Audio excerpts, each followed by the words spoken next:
Welcome back. I'm here with Shelley Pennifold from the 13th Street Home for People with Developmental Disabilities, recently opened in Medicine Hat. Shelley, this is very exciting. Can you tell us about 13th Street? We're a group home through Core Association, and like you had said, Pam, that we have 9 individuals currently residing with us, and they have developmental disabilities with a secondary diagnosis of dementia. And it is a secured facility, and we have room for 1 more resident.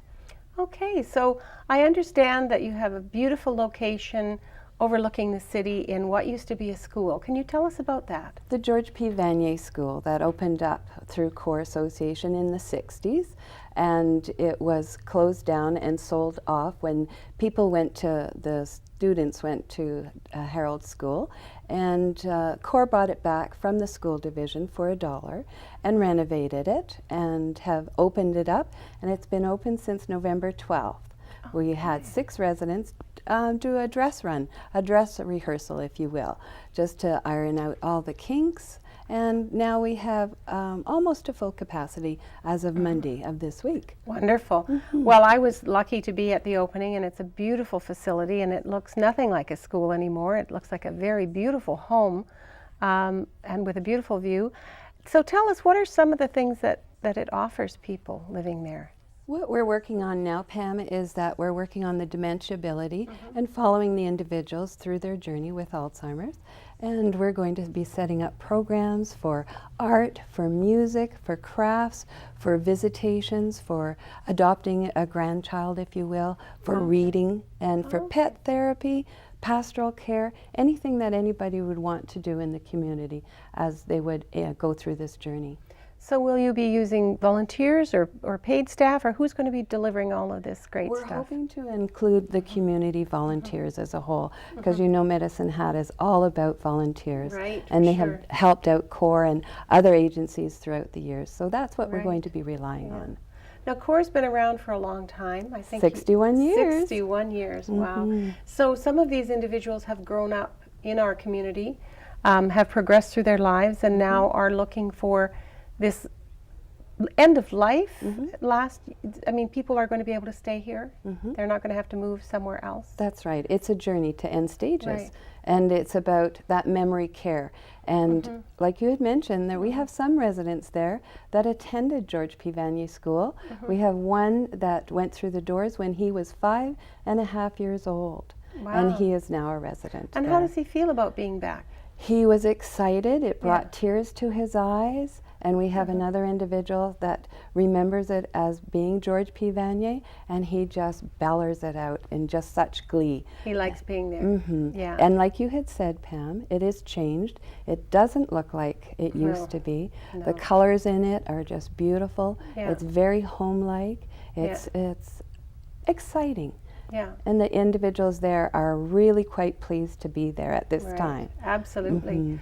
So volunteers are going to share time with people and share their gifts with people, and just help the lives of those individuals be more full and complete as Correct. Yeah. And that's our goals for that. And again, we can do some gardening, because you mentioned we're overlooking Kincooley, and we're excited when it comes July 1st to see how many people will have their lawn chairs with us to celebrate that day. Oh, absolutely. Yeah. Well, it's very exciting. Now, I know you worked with Ron Wickman, who's an award-winning architect in the province, and you were really on the front lines with him figuring out some of the features. So can you tell us some of the features that this home offers people? Like when you went through the tour, you would notice that the rooms have their own en-suites, and we ensured that it was, each one was big enough to ensure that wheelchairs could have access, and during the stages and journeys, when you're come in walking and then you progress to a wheelchair, that you're still able to have as much independence as possible. And each has their own shower, and it's almost like coming into a hotel, if you will. It looks very, very, very nice. Lots of privacy and colors, open. I mean, I was very impressed with the open skylight, and you can walk around that building and have beautiful light and views, and It is very well done. It's very, very nice. Like we have that continual center aisle that you notice, that it's for those people that need to walk and want to walk because they're wayfinding. And those are the stages that we put to help individuals find their rooms. And then also to participate in that big, beautiful dining room kitchen that we have. And we're just in the process of getting furniture to make it even a more home-like environment. I'm looking forward to seeing it now that you're getting it more settled as home. I know I stood at the sink overlooking that view. It's very much like a home, even though it's a huge, beautiful room. Now, all of this costs money, of course. Okay, so I'm hoping that we'll be able to talk more. We're just about out of time, but if people want to contribute in any way to this, through CORE, which is a nonprofit, through their volunteer time, can you just tell us who do they get in touch with? They can contact the office at 403-527-3302.